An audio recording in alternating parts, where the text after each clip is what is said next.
The mining ship Prosperity floated quietly near the asteroid field in the outer reaches. Captain Daehyun checked the scanners one more time before signaling his crew to begin the day's work. They had been mining here for 3 months now, extracting rare metals that Earth needed for building new ships. The work was hard but honest. Daehyun liked it that way. His second officer called out from the navigation station. "Captain, we have ships approaching. 4 of them. They're big." Daehyun felt his stomach tighten. Out here, far from the protected zones, big ships usually meant trouble. He pulled up the identification scanner and cursed under his breath. Velcrin Empire warships. The Velcrin were known throughout the galaxy as bullies who took what they wanted and crushed anyone who complained. "Open a channel," Daehyun said calmly. "Let's see what they want." The view screen flickered to life. A Velcrin commander stared back at him. The alien had gray skin that looked like stone, 4 arms, and eyes that burned with contempt. Daehyun had seen that look before. It was the look of someone who thought humans were beneath them. "Human vessel," the Velcrin commander said, his voice deep and rough. "This asteroid field now belongs to the Velcrin Empire. You will leave immediately or be destroyed." Daehyun kept his voice steady. "Commander, we filed the proper claims with the Galactic Council 3 months ago. This field is legally ours. We have the documents if you want to see them." The Velcrin commander laughed. It was not a friendly sound. "The Galactic Council? You think papers matter out here? You think your 15 years in space makes you equal to empires that have ruled the stars for thousands of years?" He leaned forward. "I am Commander Tharvek. I have conquered 17 worlds. I do not negotiate with species who barely know how to leave their own planet." Daehyun felt anger rising in his chest, but he pushed it down. His crew was watching him. 23 people who trusted him to get them home safely. "Commander Tharvek, we don't want trouble. But we're not leaving. This is our legal claim." Tharvek's expression changed. The contempt turned into something darker. "Then you have chosen death." The channel cut off.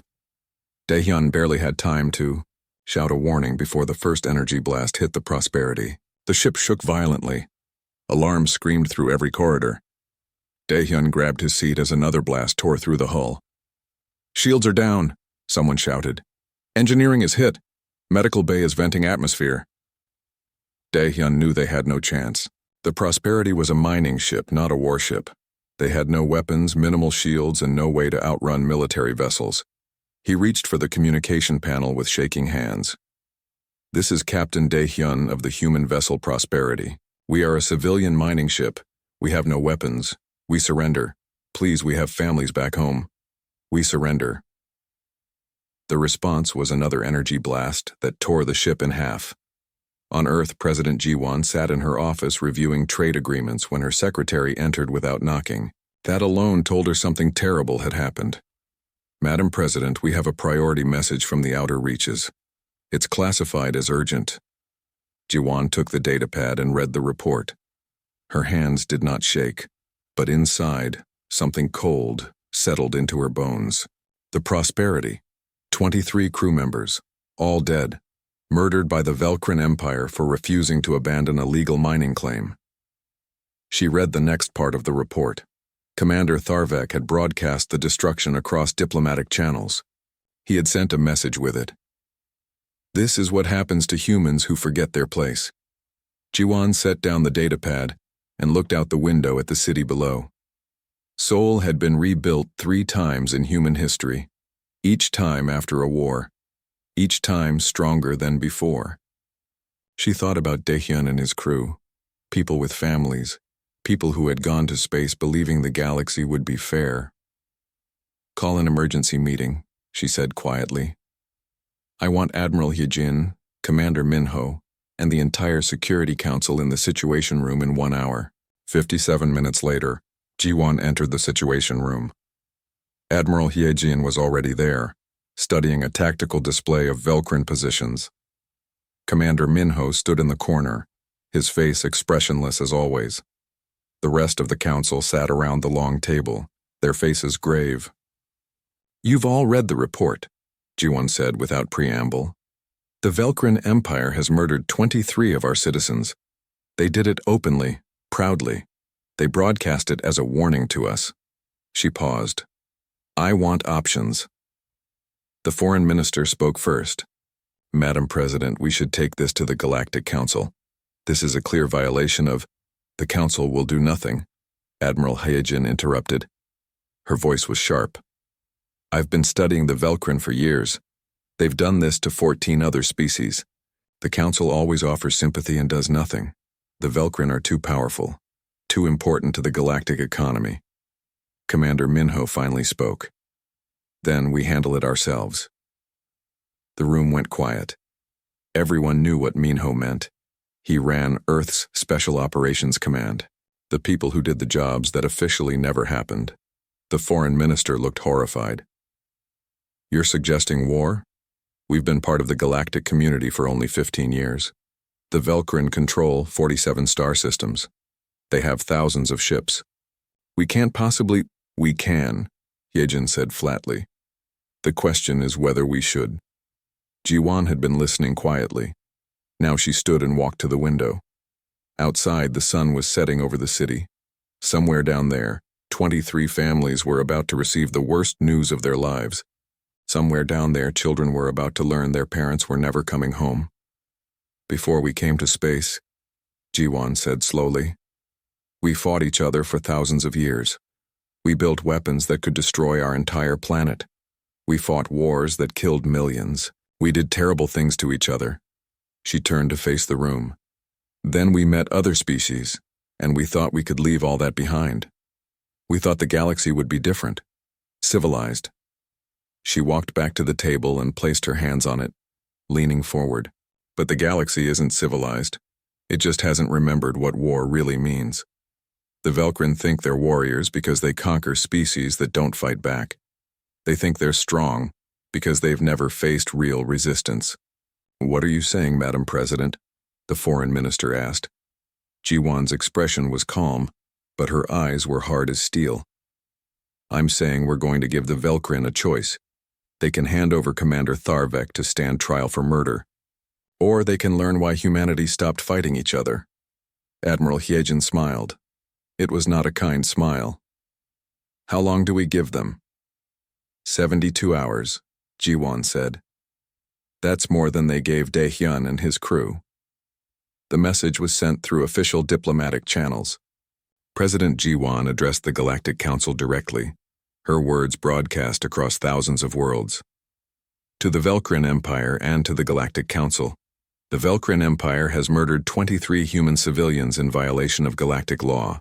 We demand that Commander Tharvek be surrendered for trial within 72 hours. If this demand is not met, Earth will consider itself at war with the Velkrin Empire. We will take all necessary actions to bring the responsible parties to justice, the message ended. In the Galactic Council chambers, representatives from hundreds of species looked at each other in disbelief. The Myothai ambassador whispered to his aide, Did the humans just threaten the Velkrin Empire? The Velkrin ambassador laughed loudly enough for everyone to hear. Let them try. They'll learn their place soon enough. But some of the older ambassadors, the ones who had studied human history, did not laugh. They had read about Earth's wars. They had seen the weapons humans had built to use against each other. They had learned about human concepts like mutually assured destruction and total war. One elderly ambassador from a peaceful species called the Thelrim spoke quietly to her assistant. Pull every ship we have out of Velkrin space. Do it now. Don't ask questions, just do it. Why? The assistant asked. The ambassador looked at the human president's image frozen on the display. Because I've studied Earth's history. I know what that expression means. That's not anger. That's not revenge. That's calculation. The humans aren't going to war. They're going hunting. On the Velkrin homeworld, Commander Tharvek heard about the human ultimatum and laughed with his officers. 72 hours, he said mockingly. What will they do? File a complaint? Send strongly worded letters? He raised his drinking vessel. To the glory of the Velkrin Empire and the cowardice of inferior species. His officers cheered and drank. None of them noticed that the human embassy on their planet was empty. The staff had left quietly 6 hours ago. None of them saw the human ships moving silently through the dark spaces between stars, converging on positions throughout Velcrin territory. The countdown had begun. In Earth's war room, Commander Minho looked at the tactical displays and spoke into his communicator. "All teams, this is Minho. Rules of engagement are as follows. No civilian targets, no unnecessary casualties, and document everything. The galaxy is watching. We're not monsters. We're professionals. Show them the difference." Admiral Heejin pulled up the Velcrin military positions and began marking targets. "They think we're weak because we're peaceful. They're about to learn that peaceful and harmless are not the same thing." President Jiwon stood at the window, watching the city lights come on as night fell. Somewhere out there, Daehyun's family was grieving. 22 other families were grieving. The galaxy thought this would end with human submission. The galaxy was wrong. The 72-hour countdown ticked forward, and humanity prepared to teach the Velcrin Empire a lesson that would echo across the stars for generations. The 72 hours passed in silence. The Velcrin Empire did not respond to Earth's ultimatum. Commander Tharvek gave interviews to galactic news networks, calling humans amusing in their desperation and children playing at diplomacy. The Galactic Council sent messages to Earth urging restraint and patience. President Jiwon read each message and deleted it without responding. On the 73rd hour, Velcrin Military Station Outpost 7 simply stopped transmitting. The station commander had been filing his daily report when every screen in the command center went dark. Emergency lights kicked in. He reached for the communication panel to call for help, but the panel was dead. Everything was dead. He ran to the window and looked out into space. Human ships surrounded the station, not the clumsy civilian vessels the Velcrin were used to seeing. These were military ships, sleek and black, moving with precision that seemed impossible. The station commander had fought in 30 battles.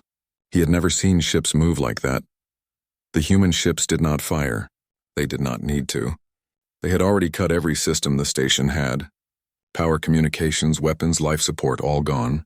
The commander watched helplessly as human soldiers in advanced armor cut through the hull and entered the station. It took them 11 minutes to secure all 17 levels. The Velcrin garrison fought hard, but it was like fighting ghosts. The humans moved through the station corridors with perfect coordination. They knew where every Velcrin soldier was before the Velcrin knew where they were. They used weapons that didn't kill unless necessary. Stun grenades, paralysis fields, precision targeting. When it was over, 2,000 Velcrin military personnel sat in the station's main hangar with their hands bound. Not one human soldier had died. Only 3 were injured. The station commander stared at the human officer standing in front of him. "I am Commander Minho of Earth Special Operations," the human said calmly. "Your station is now under human control. You and your crew are prisoners of war. You will be treated according to galactic conventions. Do you understand?" The station commander nodded slowly. He looked at his soldiers. They were afraid. Veterans who had conquered worlds were afraid of these small humans who had taken an entire military station in less than 15 minutes. Minho gestured to his team. "Take them to the holding areas. Make sure they have food and water, medical attention for anyone who needs it." The Velcrin commander watched in confusion as human soldiers helped wounded Velcrin to their feet and guided them gently toward the holding areas. This was not how conquerors were supposed to act. The news of Outpost 7 spread through the galaxy like fire. The Galactic News Network broadcast footage from the station's security cameras. Species across thousands of worlds watched human soldiers move through the corridors with speed and efficiency that seemed unreal. The footage went viral. Within hours, every species in the galaxy was talking about it. The Galactic Council convened an emergency session. The chamber was chaos. Representatives shouted over each other. The Velcrin ambassador demanded military intervention. The humans have committed an act of war. They must be stopped. Earth's ambassador, a calm woman named Somin, stood and waited for silence.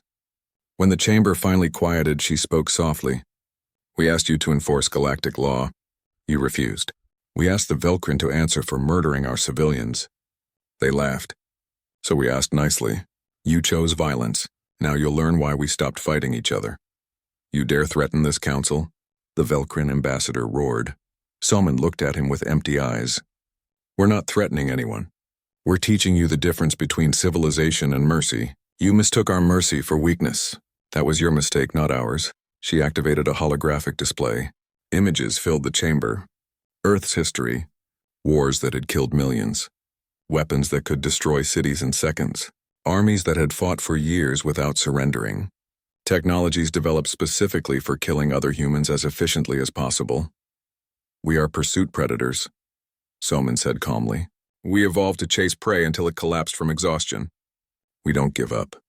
We don't forget. For 10,000 years, we fought each other. We learned every possible way to kill, to defend, to survive. Then we stopped. Not because we forgot how, because we chose to. She closed the display. The Velcrin Empire killed 23 of our people. We will not kill 23 of theirs. We will not kill 23,000. We will simply remove the people responsible. If the Velcrin Empire wants to make this harder, we can do this the hard way. Your choice. The chamber was silent. On the Velcrin homeworld, the High Command held an emergency meeting. They had lost contact with Outpost 7. Reports were coming in of human ships appearing throughout Velcrin space. Not invading. Just watching, waiting. They took an entire military station without firing a shot, one general said nervously. Our soldiers didn't even know they were there until it was too late. They're trying to scare us, another general argued. One station means nothing. We control 47 star systems. We have thousands of ships. They have dozens.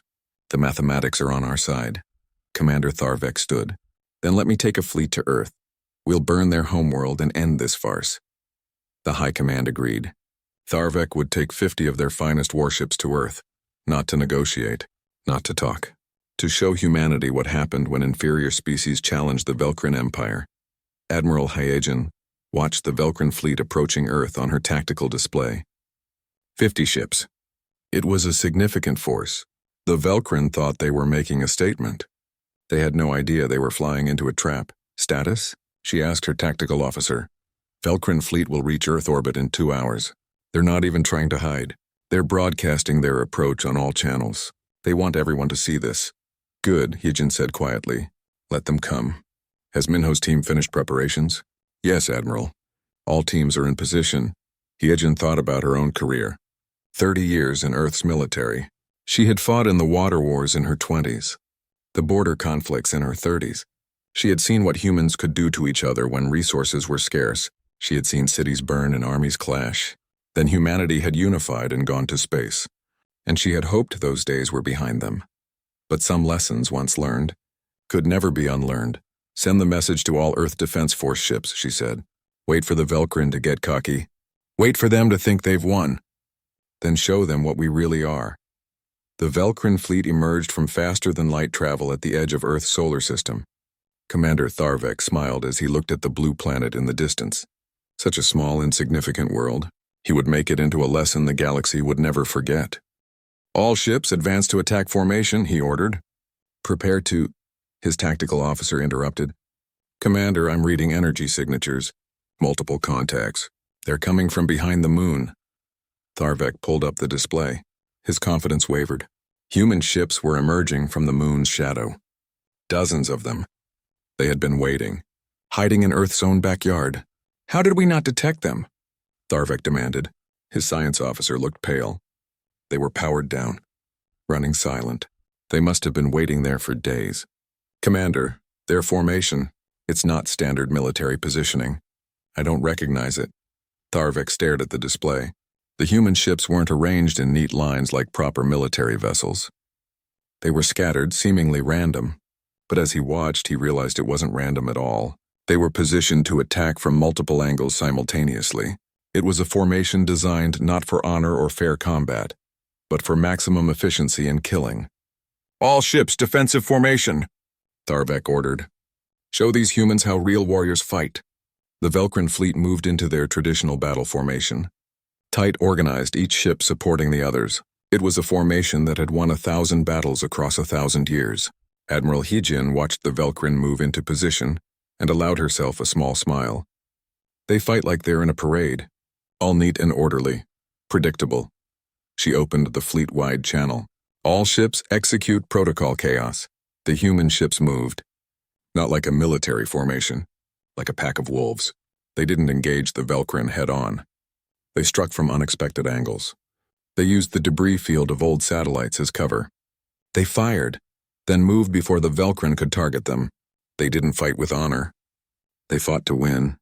Commander Minho's voice came through on Hyejin's private channel. Admiral, my teams are in position. We've hacked their communication network, ready to implement psychological warfare protocols. Do it, Hyejin ordered. Suddenly every screen on every Velcrin ship showed the same image. Earth, but not the peaceful blue planet they could see out their windows. This was Earth at war. Mushroom clouds rising over cities, tanks rolling across battlefields, soldiers fighting in trenches, missiles streaking through the sky. The audio was worse, screams, explosions, the sounds of human warfare at its worst. A voice spoke over the images. Commander Minho's voice, calm and cold. This is what we did to each other. Imagine what we'll do to you. The Velcrin fleet's coordination faltered. Ships broke formation. Some tried to flee. Others fired wildly. The humans exploited every mistake ruthlessly. Tharvek watched his fleet fall apart around him. Ships exploded. Others went dark, their systems hacked and disabled. His tactical officer was shouting numbers. 15 ships destroyed. 23 disabled. 12 trying to retreat. Commander, we need to withdraw. But Tharvek's pride wouldn't let him. All remaining ships rammed the human vessels. We die with honor. His crew looked at him in horror. That was a death sentence. But orders were orders. Before they could comply, something hit Tharvek's flagship. Not a weapon. Something physical. The ship shuddered. Alarms blared. The crew rushed to find out what happened. Hull breach! Someone screamed. Deck 7. They're inside the ship. Tharvek grabbed his weapon and ran toward Deck 7. He arrived to find his soldiers unconscious on the floor. Standing among them was Commander Minho and a team of human special operations soldiers. Their armor was black and seamless. Their weapons were aimed with perfect precision. Commander Tharvek, Minho said calmly, you are under arrest for the murder of 23 human civilians. You will stand trial for war crimes. Tharvek roared and charged forward, all forearms reaching for Minho. He was bigger, stronger, had more reach. He had killed enemies in hand-to-hand combat before. Minho moved like water. He sidestepped Tharvek's charge, struck 3 precise points on the Velcrin's body, and Tharvek collapsed, paralyzed but conscious. We've been doing this to each other for millennia, Minho said quietly, looking down at the helpless Velcrin commander. You're amateurs. The Battle of Earth lasted 4 hours. When it was over, 47 Velcrin ships were destroyed or disabled. 3 managed to escape. The human fleet had lost 0 ships. 7 were damaged. 12 humans had died. 423 were wounded. The galaxy watched it all live on the news networks. They watched human ships move with deadly precision. They watched Velcrin military might crumble. They watched Commander Tharvek being led in chains onto a human prison ship. President Jiwan addressed the galaxy from Earth. Commander Tharvek will stand trial for his crimes. The trial will be public. The evidence will be presented fairly. He will have legal representation. We will show the galaxy what justice looks like. In the Galactic Council chambers, the representatives sat in stunned silence. The Myothi ambassador whispered to his aide, I was wrong. They're not hunting. They're teaching. And the lesson is terrifying. The Velcrin ambassador sat alone, his confident expression gone. He finally understood what his empire had done. They hadn't just attacked humanity. They had awakened something the galaxy had never seen before. A species that knew how to wage total war but chose not to, until you gave them no choice. The trial of Commander Tharvek began 3 days after his capture. The Galactic News Network broadcast every moment to thousands of worlds. The courtroom was simple, efficient, and open. No hidden proceedings. No secret evidence. Everything was visible. Tharvek sat in the defendant's chair, still defiant despite his chains. He had been given a lawyer, a human attorney named Bora who specialized in galactic law. She had spent hours explaining his rights to him, making sure he understood the process. Tharvek had laughed at her. Your species is soft, he had told her. You give rights to murderers and enemies. That's why you'll always be weak. Bora had looked at him calmly. We give rights to everyone because we know what happens when we don't. We've made that mistake before. We learned from it. That's the difference between us and you. The prosecution presented their case. Video footage from the Prosperity showing Tharvek ordering the attack. Audio recordings of his communications.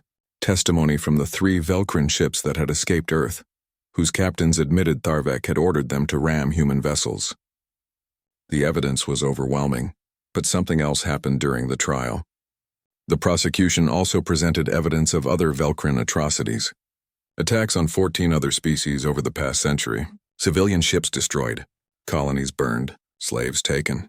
The Velkrin Empire had been doing this for generations, and the Galactic Council had done nothing. Species across the galaxy watched and felt something they hadn't felt in a long time: anger. The Myothi ambassador stood in the council chambers and spoke for the first time in decades. "We have suffered under Velkrin aggression for 60 years, the Myothi said, his voice shaking with suppressed emotion. "They have stolen our resources, killed our people, and threatened us into silence. We asked the council for help. We were told to be patient, to negotiate, to compromise." He looked around the chamber. The humans didn't negotiate. They didn't compromise. They acted, and now we see what justice looks like. Within a week, 17 species had secretly contacted Earth. They all had the same message: "We will help you." They provided intelligence on Velkrin supply routes, military positions, and communication networks. The Velkrin Empire had made enemies across the galaxy, and now those enemies saw a chance for payback. President Jiwan met with Commander Minho in a secure conference room. "We're receiving intelligence from species across the galaxy. The Velkrin have more enemies than we thought." Minho studied the tactical data on the screen. "They've been bullies for too long. Everyone was too afraid to fight back. We showed them it's possible." He zoomed in on a Velkrin supply depot. "With this intelligence, we can cut their supply lines, starve their military machine without firing a shot." "Do it," Jiwan said. "But Minho, remember the rules. No civilian targets, no unnecessary casualties. We're not trying to destroy the Velkrin people. We're trying to remove their ability to hurt others." "Understood," Minho said. "We'll be surgical, precise, professional." Over the next month, Velkrin military infrastructure began to collapse. Supply depots exploded. Communication networks went dark. Military bases found their computer systems infected with viruses that shut down everything except life support. Velkrin soldiers woke up to find their weapons had been sabotaged during the night. But something else happened too. Commander Minho's teams discovered slave labor camps throughout Velkrin territory, camps where captured aliens were forced to work in terrible conditions. The humans didn't just disable these camps, they liberated them. The first camp liberation was broadcast across the galaxy. Human soldiers entered the camp, disabled the guards with stun weapons, and opened the gates. Thousands of aliens from a dozen different species walked free. The humans provided them with food, medical care, and transport back to their homeworlds. One freed slave, a young member of the Thelrim species, spoke to news cameras with tears in her eyes. "The Velkrin told us no one would help us, that the galaxy had forgotten us. But the humans came." They remembered. In the Velkrin High Command, panic was setting in. They had lost contact with 15 military bases. 3 supply depots had been destroyed. Worse, their own colony worlds were starting to rebel. Velkrin civilians who had been fed propaganda about their empire's glory were now seeing the truth. The trial broadcast showed what their military had done. The liberation footage showed what humanity was doing in response. A young Velkrin officer named Ralvesh watched the broadcasts in his quarters. He had joined the military because he believed in defending his people. But now he saw that his people had been the aggressors all along. Everything he had been taught was a lie. He was not alone. Thousands of Velkrin soldiers were questioning their orders. Some were quietly refusing to fire on human ships. Others were deserting. The Empire was cracking from within. 3 Velkrin colony worlds sent a message to Earth. They wanted to surrender. They were tired of the High Command's brutality. They wanted peace. President Jiwan read the surrender offer and looked at her advisors. "They want protection. If we accept their surrender, we become responsible for them." Admiral Heejin nodded. "It's a risk. The High Command will see it as theft of their territory, but if we refuse, we're abandoning people who want our help." "We're not in the business of abandoning people," Jiwan said firmly. She approved the surrender terms. The 3 colony worlds would become independent, self-governing territories under human protection until they could defend themselves. The galaxy watched in astonishment as human forces arrived at the 3 colonies not as conquerors but as peacekeepers. They helped establish democratic governments, They provided resources for rebuilding. They trained local security forces. And then, to everyone's shock, they began to leave. Conquerors don't leave, the Myothi ambassador said in wonder. They stay. They occupy. They exploit. But the humans left. They left behind aid packages and defense treaties and promises of friendship. They left behind something the galaxy hadn't seen in centuries. Hope that might could be used for right. In the Velcrin High Command, desperation replaced panic. They were losing the war. Not militarily, though that was going badly. They were losing the hearts and minds of their own people. They were losing the loyalty of their colonies.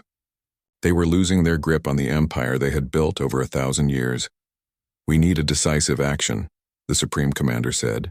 Something that will remind the galaxy of our power. Something that will make humanity think twice about continuing this war. One of the generals proposed the unthinkable. We use the planet killer weapon. We target one of humanity's colony worlds. We show them what happens when they challenge us. The room went silent. Planet killer weapons were banned by galactic law. They had been outlawed for 500 years. Using one would make the Velcrin universal criminals. Do we have a choice? Another general asked. We're losing everything. If we don't act now, the empire will crumble. They took a vote. It passed. The target was New Sol, humanity's largest off-world colony. 4 million people lived there. Farmers, miners, families, children. The colony had no military value. It was chosen specifically because destroying it would hurt humanity the most. The Velcrin deployed the weapon in secret. A massive warhead that would ignite the colony's atmosphere and sterilize the entire planet. The fleet moved into position ready to fire, but humanity had learned the hard way to always be watching. Admiral Hyejin received the intelligence at 3 in the morning. She read it once, then immediately called President Jiwan. They're going to destroy New Sol, Hyejin said without preamble. They have a planet killer weapon in position. They'll fire in 16 hours.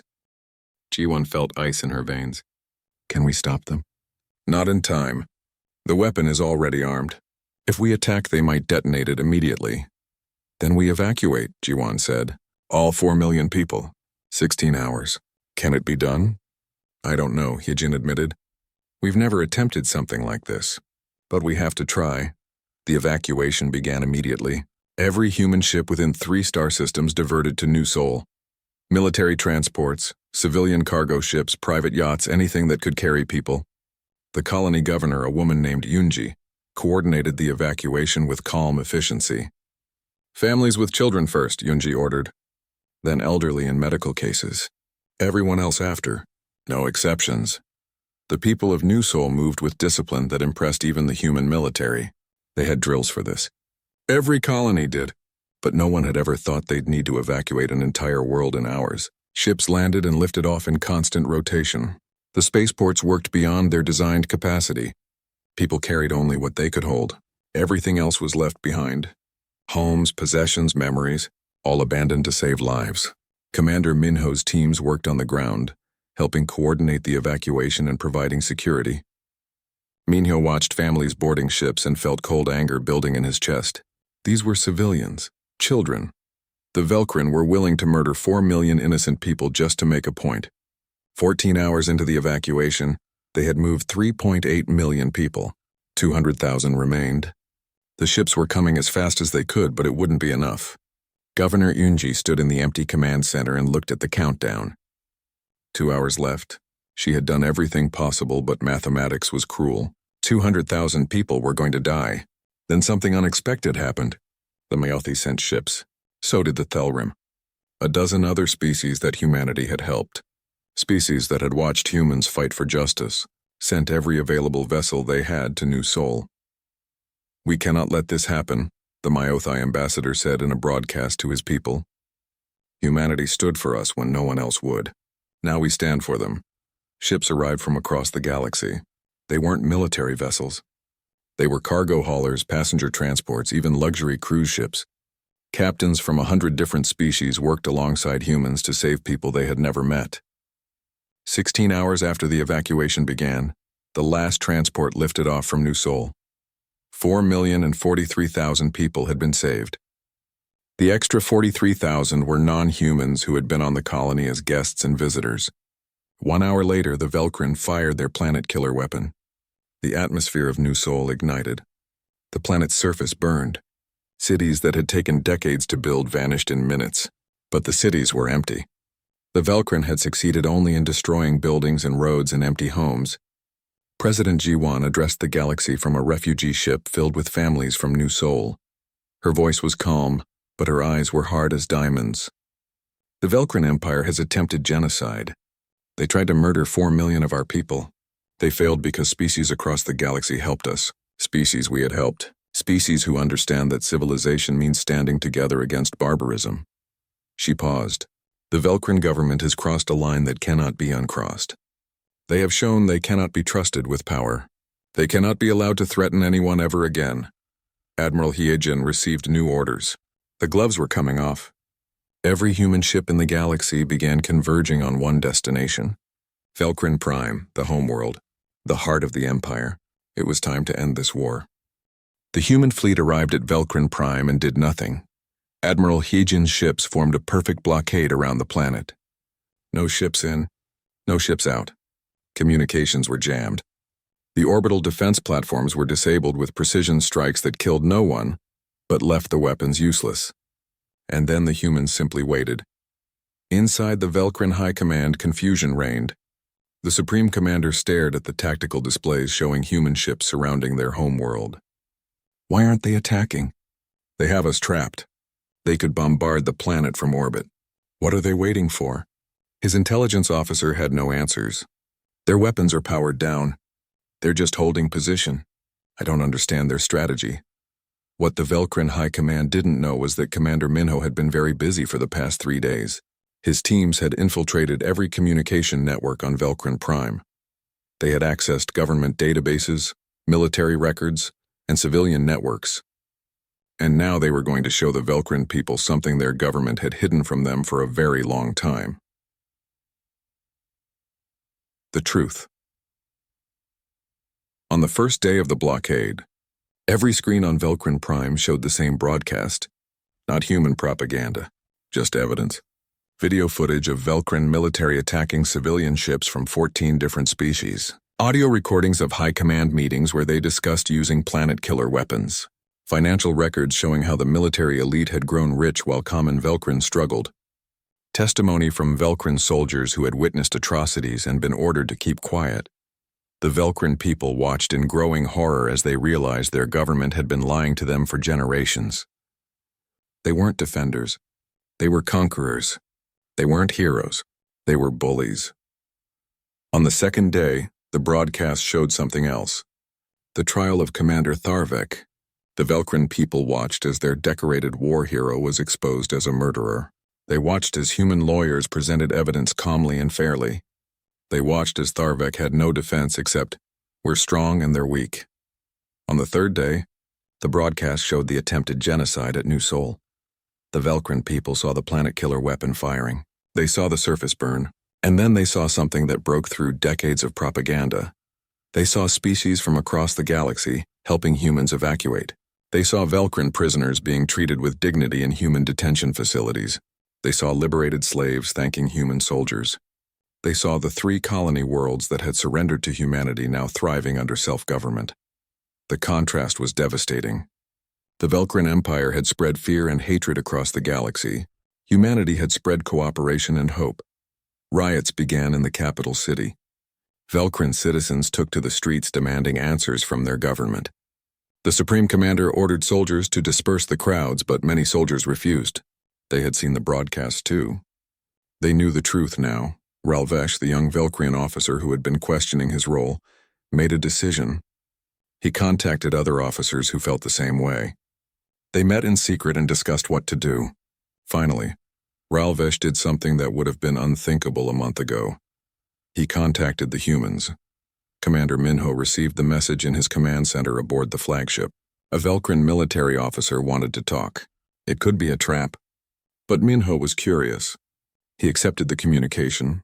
Ralvesh appeared on the screen. He looked tired and scared, but determined. "My name is Ralvesh. I'm a sub-commander in the Velcrin military. I want to help you end this war." Minho studied the young officer. "Why?" "Because I've seen what my government has done. I've seen how you treat your prisoners. I've seen how you help those colony worlds. I've seen what real civilization looks like. Ralvesh took a deep breath. I have information about the High Command. I know where they're hiding. I know their emergency evacuation plans. And I know I'm not the only Velcrin who wants this to end. What do you want in return? Minho asked. Nothing, Ralvesh said quietly. I just want this to stop. I want my people to have a chance to be better, to be something other than conquerors and bullies. Minho made a decision. Give me the information. If it's good, we'll use it. If you're betraying us, we'll find you. But if you're sincere, you might just save your planet. Ralvesh provided everything. The locations of High Command bunkers, the codes to access secure facilities, the names of officers who were sympathetic to surrender. It was more than intelligence. It was a blueprint for regime change from within. President Jiwan listened to Minho's report and made a decision that would define the end of the war. We're not here to conquer. We're here to remove a threat. If the Velcrin people want to be free of their government, we'll help them. But they have to do it themselves. The broadcast went out on the 4th day of the blockade. President Jiwan's face appeared on every screen across Velcrin Prime. She spoke in clear, simple language that automatic translators carried to every Velcrin home. People of the Velcrin Empire, I am President Jiwan of Earth. My fleet surrounds your world. We have the power to destroy your cities from orbit. We could kill millions in minutes. We could do to you what your government tried to do to us. She paused. But we won't. We're not here for you. We're here for the people who ordered the murder of our civilians, the people who tried to commit genocide against our colony, the people who have terrorized the galaxy for generations while telling you it was necessary. Your government is the threat, not you. You have a choice. Surrender your high command to face justice and we will leave your world in peace. We will help you rebuild. We will help you join the galactic community as equals instead of conquerors. Or protect your government and we will sit here until you run out of food, water, and hope. The decision is yours. We will wait, the broadcast ended. Across Velcrin Prime, people looked at each other and realized something profound. The humans had the power to destroy them but were offering them a choice. The humans had every reason to seek revenge but were offering them justice instead. The riots intensified. But now they weren't just riots. They were revolution. Velcrin citizens stormed government buildings. Military officers like Ralvesh led their units against the High Command's personal guards. It wasn't a long fight. The guards had been trained to fight external enemies, not their own people. Within 6 hours, the Capitol building was surrounded by Velcrin soldiers who had switched sides. The Supreme Commander and his generals barricaded themselves in the command bunker deep underground. They had enough supplies to last months. They would wait out this rebellion. The people would fall in line eventually. They always did. But Commander Minho's teams had the access codes Ralvesh provided. They cut the bunker's communications, then its life support. When the Supreme Commander realized the air was running out, he had 2 choices: surrender or suffocate. He chose to surrender. Velcrin citizens themselves arrested their own high command. They marched them out of the bunker in chains and delivered them to a human transport. There was no ceremony, no speeches, just defeated leaders facing the consequences of their actions. Admiral Hyojin watched the High Command board her ship and felt no triumph. Only sadness that it had come to this. Take them to Earth. They'll stand trial alongside Tharvek. The blockade ended on the 5th day. Human ships began leaving Velcrin space. But before they left, President Jiwan made one more broadcast to the Velcrin people. You've taken the first step toward a better future. Now comes the hard part. Building a government that serves its people instead of oppressing others. It won't be easy. We know because we've done it ourselves many times throughout our history. We've overthrown tyrants and built democracies. We've failed and tried again. We've learned that freedom is not a gift. It's a responsibility. We'll help you if you want our help. We'll provide advisors, resources, and protection while you rebuild. But we won't rule you. We won't occupy you. This is your world, your future, your choice. The Velcrin people accepted the offer. A provisional government was formed with Ralvesh as one of its leaders. The young officer who had betrayed his commanders to save his people was now helping to lead them towards something better. The trials began on Earth 3 weeks later. The Supreme Commander and his generals faced charges of genocide, war crimes, and crimes against galactic law. The proceedings were broadcast across the galaxy. Every species watched as the once mighty Velcrin leaders stood before human judges and tried to defend their actions. They had no defense.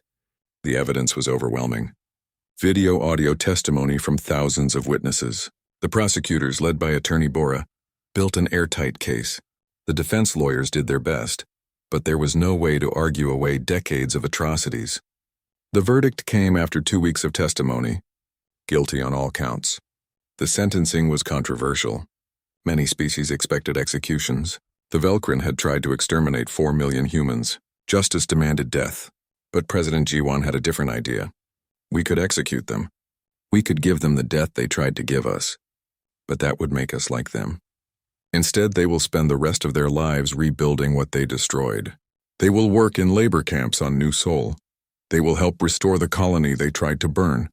And they will live with what they've done. The Supreme Commander was led away in chains, his face blank with shock. He had expected death and been given something worse. A lifetime of facing his crimes while helping his victims rebuild. The Galactic Council held a special session. For the first time in 800 years, they voted to expel a member species. The Velcrin Empire was stripped of its council seat and all its privileges. The vote was unanimous. Then something unexpected happened. The council voted to offer humanity a permanent seat on the Security Council. The species that had been the newest and least respected member of the galactic community was now being recognized as a major power.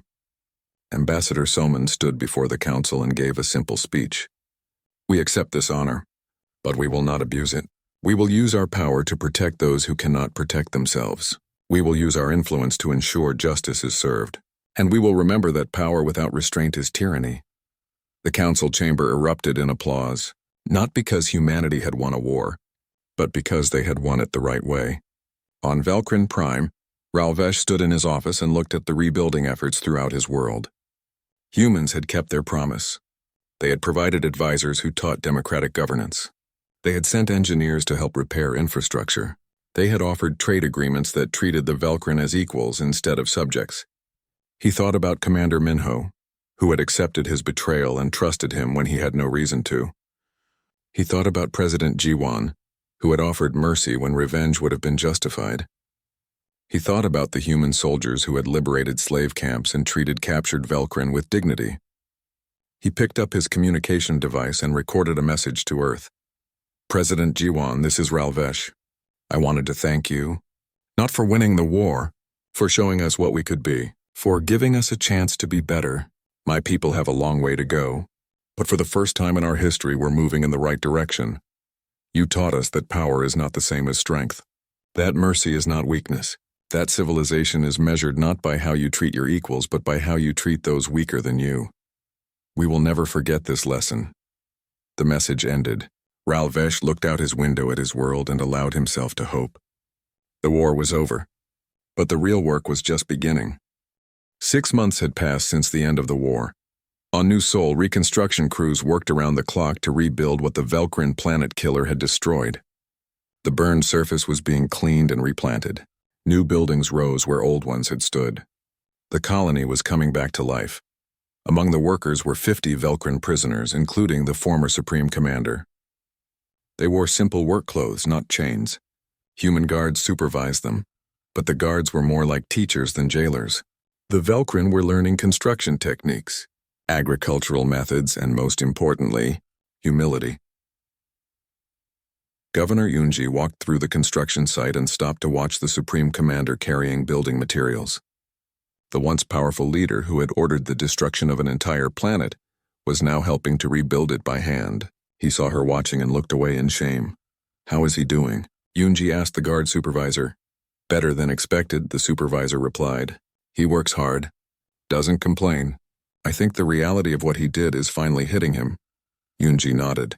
She had lost her home in the attack. So had everyone on New Sol. But she understood President Jiwan's reasoning for this punishment. Death would have been easier for these criminals. This was harder. This was justice. On Earth, President Jiwan prepared for her final address to the Galactic Council. Her term was ending soon, and a new president would be elected. She wanted to leave with a message about humanity's place in the galaxy. Admiral Hyejin visited her office before the speech. The admiral was retiring too. 35 years of service was enough. She wanted to spend time with her family while she still could. Do you think we did the right thing? Jiwon asked her old friend. Yejin considered the question carefully. We did what was necessary. We showed the galaxy that humanity can fight when needed, but we also showed them we can be merciful. We proved we're not just another species scrambling for power. We're something different. Something better? Jiwon asked. Something more balanced, Yejin said. We remember our violent past. We don't hide from it. But we also choose not to repeat it unless we have no other choice. That's what makes us different from the Velkrin. They glorified conquest. We glorify peace but remain ready for war. Jiwon nodded slowly. I hope the next generation remembers that balance. In the Earth Defense Academy, the next generation was already learning. Yuna, daughter of the late Captain Daehyun, stood at attention with her graduating class. She wore the uniform of the new Galactic Peacekeeping Force, a joint military organization formed by Earth and 17 other species. The Academy Commandant, a retired officer named Taejin, addressed the graduates. You are the first class of the new era. You've trained not just in combat but in diplomacy, not just in strategy but in ethics. You will be sent to protect species that cannot protect themselves. You will face enemies who don't understand mercy. Your job is to teach them. Yuna thought about her father. He had died because he refused to abandon what was right. She had joined the military to honor his memory. Not for revenge, for protection, so that what happened to him would never happen to anyone else. After the ceremony, she visited the memorial at the academy. 23 names were engraved on a wall of polished stone. Her father's name was at the top. She placed her hand on it and made a silent promise. His death would mean something. She would make sure of it. In the Galactic Council chambers, the atmosphere had changed completely from 6 months ago. Representatives from hundreds of species gathered for President Jiwon's final address. The Velkrin seat remained empty, a reminder of what happens when power is abused. Jiwon stood at the podium and looked out at the assembled delegates. When humanity first joined this council 15 years ago, we were the newest members, the least experienced. Many of you wondered if we belonged here at all. Some of you made jokes about how young we were as a spacefaring species. Some of you thought we would be easy to manipulate or intimidate. She paused. The Velkrin Empire made that mistake. They killed 23 of our civilians and expected us to submit. Instead, they learned a lesson that I hope the galaxy never forgets. We didn't come to space looking for war. We came looking for peace. We came hoping to leave our violent past behind. But our past is part of us. We are the product of 10,000 years of learning how to survive against impossible odds. We learned how to fight. We learned how to kill. We became very, very good at it. Then we learned something harder. We learned when not to fight, when to show mercy, when to build instead of destroy. That's what makes us dangerous. Not our weapons, not our strategies, our restraint. We can wage total war if we must, but we would rather wage total peace. We can destroy our enemies, but we would rather help them become our friends. We proved this with the Velkrin. We could have exterminated them. We chose to liberate them instead. Jiwon's voice grew stronger. This is humanity's promise to the galaxy. We will be your friends if you treat us with respect. We will be your allies if you stand for justice. We will be your protectors if you cannot protect yourselves. But if you attack us, if you threaten our people, if you try to destroy what we've built, then you will learn what we're capable of when we have no other choice. The age of underestimating humanity is over. The age of cooperation is beginning. Which age you experience depends on you. The chamber was silent for a moment. Then applause began. Slowly at first, then building until the entire council was standing and clapping. Not out of fear, out of respect. The Myothi ambassador approached Jiwon after the speech. President Jiwon, my people would like to propose a formal alliance with Earth. We will share our manufacturing technology in exchange for military protection. Jiwon smiled. We would be honored. But know this, we won't just protect you. We'll teach you to protect yourselves. True allies don't create dependence. They create strength. Over the next few months, 12 more species approached Earth with similar proposals. Species that had been oppressed by stronger neighbors. Species that had been ignored by the Council. Species that had watched humanity fight for justice and wanted to be part of that movement.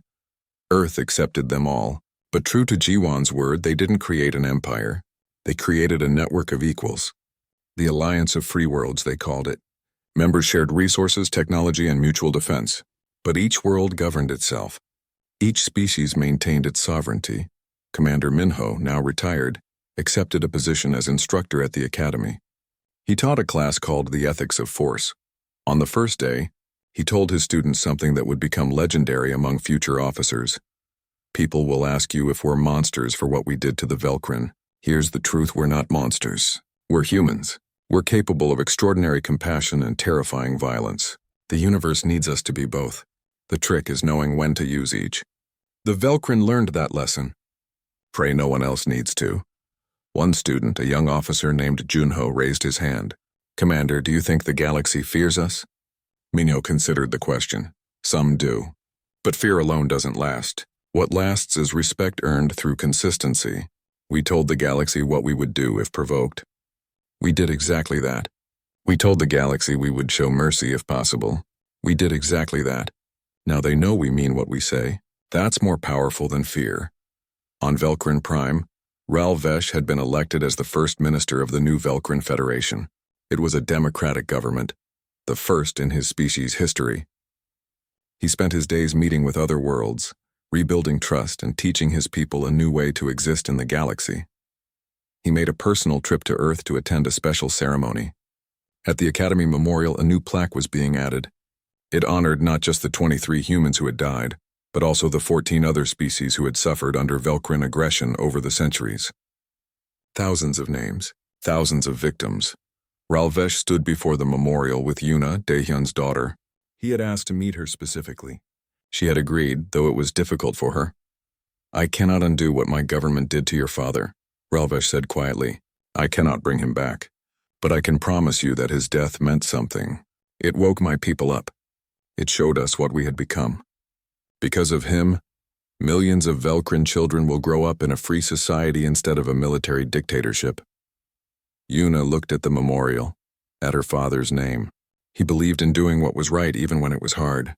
I think he would be glad something good came from his death. She turned to Ralvesh. But make sure it wasn't for nothing. Make sure your people stay on this path. I will, Ralvesh promised. We all will. In a quiet office on Earth, intelligence analysts made a discovery that was immediately classified at the highest level. They had been studying other species in the galaxy, trying to understand why humanity seemed to be so effective in combat compared to everyone else. The answer was surprising. Several other species in the galaxy were also descended from apex predators. They also had violent histories.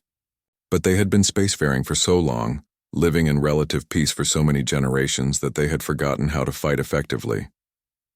They had evolved beyond their violent natures. Humanity hadn't. Humanity had gone to space while still remembering what it was like to fight for survival. They were the only species in the galaxy that had recent experience with total war. The report concluded with a sobering observation. Humanity is not the most lethal species in the galaxy because we're inherently more violent. We're the most lethal because we remember. Give any other species a few thousand years of peace and they would forget too. Give humanity a few thousand years of peace and we would remember still. It's our blessing and our curse. Admiral Hyojin read the report in her retirement and smiled sadly. We're not special. We're just newer at this. The galaxy will catch up eventually. Until then, we have a responsibility to use what we know wisely. At the Galactic Council, a young species called the Torvin were facing aggressive expansion from a neighboring empire. They brought their case to the council, but the responses were the usual diplomatic platitudes. The council would monitor the situation. They would encourage negotiation. They would remain hopeful for a peaceful resolution. The Torvin representative looked around the chamber in desperation. Then he saw the human ambassador Somin and made a decision. We formally request Earth's assistance under the Alliance of Free Worlds Protection Treaties. The chamber went silent. Every species knew what that meant. If Earth accepted, they would protect the Torvin. And everyone had seen what happened when Earth protected someone. Somin stood. The Alliance accepts your request. Earth will deploy peacekeeping forces to Torvin space immediately. Any attack on Torvin worlds will be considered an attack on all Alliance members. The aggressive empire backed down within a week. They had no desire to face what the Velcrin had faced. The incident became known as the Torvin moment. It was the first time humanity had extended protection without firing a single shot. Just the threat of human intervention was enough. That was when the galaxy truly understood what humanity had become. Not conquerors, not tyrants, guardians. On Earth, in a small apartment in Seoul, Daehyun's widow received a message from Governor Eunji. The colony on New Seoul was being rebuilt. The central plaza would be named Daehyun Plaza in honor of her husband. His sacrifice had not been forgotten. She cried as she read the message. Tears of sadness for what she had lost. Tears of pride for what his death had achieved. Her husband had died believing in doing the right thing. Humanity had honored that belief by becoming something the galaxy had never seen before. A species that could wage total war but chose total peace whenever possible. President Ji-won's term ended with Earth more respected than ever. The new president, a diplomat named Ki-hyun, took office with a simple pledge. We will continue the path Ji-won started. Peace through strength, justice through action, hope through example. Years later, historians would look back at this period as the turning point for galactic civilization. Before humanity's war with the Velkrin, the galaxy operated on the principle that might makes right. Stronger species dominated weaker ones. The Galactic Council existed but had no real power to enforce justice. After the war, things changed. The example humanity set, showing that power could be used for protection rather than oppression, inspired a movement across the galaxy. Species began standing up to their oppressors. The Council gained real authority. Justice became more than just a word. And at the center of it all was humanity, the species that had come to space hoping for peace but ready for war, the species that had proven you could be both warrior and peacemaker, the species that remembered its violent past but chose a different future. On the 50th anniversary of the war, Yuna, now an admiral herself, stood before a new generation of Academy graduates. She told them about her father, about the prosperity, about the choice humanity had made to fight for justice rather than conquest. My father died because he refused to abandon what was right, she told them. Humanity fought because we refused to let his death be meaningless. We won because we were better prepared for war than anyone expected. But we truly succeeded because we were also prepared for peace. That's your legacy. That's your responsibility. You are the guardians of a galaxy that finally understands civilization. Doesn't mean weakness. It means knowing when to fight and when to forgive. When to show strength and when to show mercy. The galaxy learned to respect humanity not because we're the most lethal species, because we are when we need to be, but because we choose not to be unless we have no other choice. She looked out at the young faces before her, human, Velkrin, Myothi, Torvin, and a dozen other species, all training together as peacekeepers. Go out there and prove that the age of conquest is over. The age of cooperation has begun, and if anyone tries to drag us back to the old ways, remind them what happens when you declare war on the most lethal species in the galaxy. Remind them that we will always prefer peace, but we will never forget how to fight. The graduates stood as one and saluted. They were the future. And the future was bright because humanity had shown the galaxy a better way, not through conquest, through example, not through fear, through respect, not through domination, through partnership. The memorial plaque at the Academy, now visited by millions from across the galaxy each year, bore an inscription that had become humanity's motto. They died believing in peace. We fought believing in justice. We won proving we could have both. Underneath, in smaller letters, was a warning that every species in the galaxy now took seriously. Congratulations. You just declared war on the most lethal species in the galaxy. We hope you learned something from the experience. We would prefer not to teach this lesson again. The galaxy had learned, and it was better for it. Humanity had not just won a war. They had changed what war meant, what peace meant, what civilization itself meant, and that was the greatest victory of all.